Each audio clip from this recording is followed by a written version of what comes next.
Complainant stated that she was unable to tell if he was a wreck, but she was able to clearly see his. Do you have any questions, sir?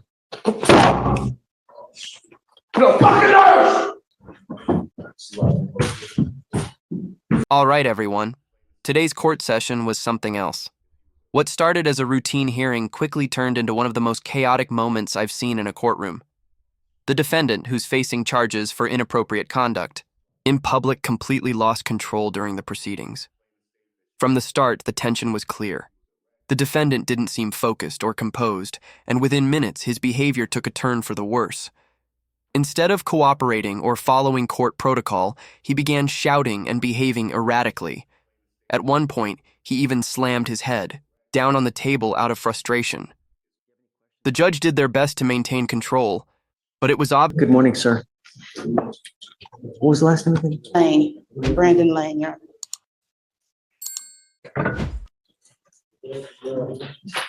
So, Mr. Lane, you were charged with. All right, you were charged with indecent exposure. You wanted to do the PC on indecent? Yes, Your Honor. You're charged with indecent exposure. You are facing up to 6 months in jail and/or a $2,000 fine. We're going to do probable cause. You have the right to remain silent. Anything you say can or will be used against you. You have the right to have an attorney present during any questions and interviews with the state of Texas. If you cannot afford a lawyer will be appointed to represent you, sir. May 26, 2024, officers were dispatched to a defendant touching his private area at the Metro-owned downtown transit center located on 1900 Main Street, Harris County, Texas. The officer was advised by Metro Dispatch that the complainant called and stated that the defendant was exposing himself to her. Complainant told officers that the defendant was a black male in a blue hoodie and boarded a Metro bus, and then ultimately pointed the bus that he had boarded. Matching the description, and complainant witness confirmed that that was the same person. Complainant stated that the defendant followed her from across the street, pulled out his penis, and started exposing it to her and looking at her. She further stated that the defendant began stroking his penis back and forth with his hands, looking at her without speaking, approximately 5 to 10 feet away. The complainant stated that she was unable to tell if he was erect, but she was able to clearly see his penis as he was stroking. Your Honor, after speaking with my client, the officers approached 2 males. I have to wait on body cam to see what the other male looked like, but my client's saying that wasn't him. He just. I mean, I don't know. I think that there's probable cause to go forward now. Mr. Lane.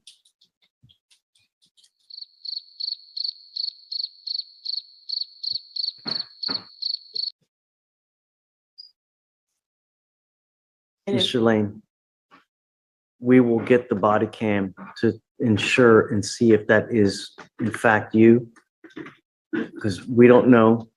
All we know is that we have someone that has identified you. I will try to have them get the body. Do you have it now? What evidence do you have now? This is a brand new case, Your Honor. This is the 26th, so I don't know. There's nothing in yet, so I literally just wrote this up before I came to court. Okay, I will, Mr. Lane, I will try to have them get the information and the body cams as quick as possible so we can verify that it is you. I would say let's try hopefully a week. The problem is that I can't give you a PR bond because you continue to take off on us. I had your evading arrest at 7503 because we can't get you here.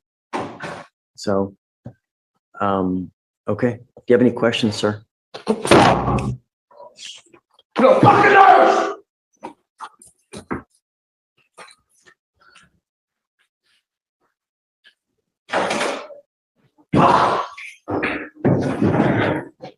Hey, hit the button, please. Yes.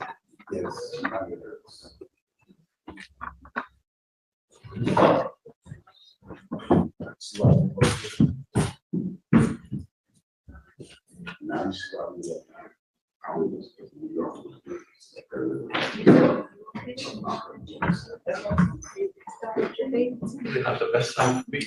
I don't know if it was necessary.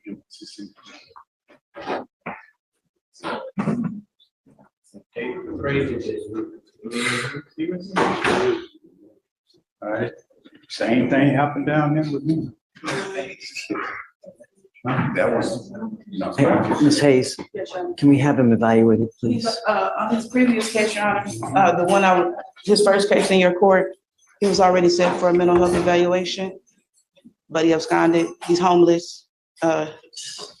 He's, So, the look that he was giving us, that was, did you see me eyeing you to? yes, I moved over, yes. Well, you see where I can't, you see? Yeah. He's pretty coherent when I'm speaking with him, but I've seen the episode I coming just, about. So he's gonna be in custody. Hopefully we can schedule the evaluation. I'll speak to the CLO and go from there. for sure. Thank you.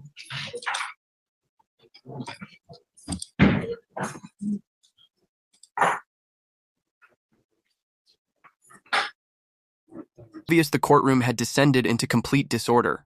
You could tell this wasn't going to be a typical hearing. Even the defense attorney, who sat right next to him, looked visibly uncomfortable. She kept her composure, but her body language said everything. She looked like she was already planning how to withdraw from the case. And honestly, you couldn't blame her. Imagine putting in years of work, passing the bar, and showing up prepared, only to represent someone who's doing everything possible to derail their own case. That's a tough spot to be in. Her reaction was calm but distant, almost like she knew exactly how this was going to play out. It's moments like these that remind you how important courtroom behavior really is.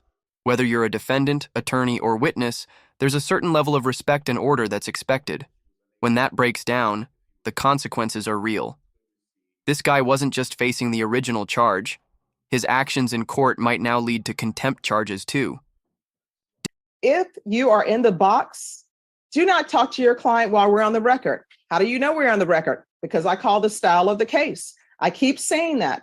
And what I keep saying is, I don't understand when we're not on the record, everybody just sits there and don't talk to anybody. And the minute we get on the record, that's when everybody wants to have a conversation. I have patience in my pocket, but slowly but surely, that patience is going to wear out.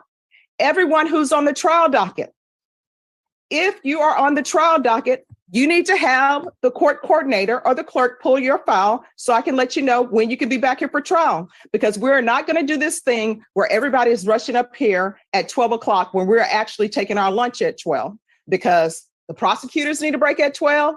The staff needs a break at 12. The court reporter who's been taking down everything that everyone's been saying needs their break. The probation officer needs their break. And do not approach the coordinator or the clerk when we're on the record. Again, how do you know we're on the record? Because I call the style of the case. Now, I hope everybody understands. And now that I've said this, you know what's going to end up happening? I'm not going to hear any chatter, and we're not even on the record. The end.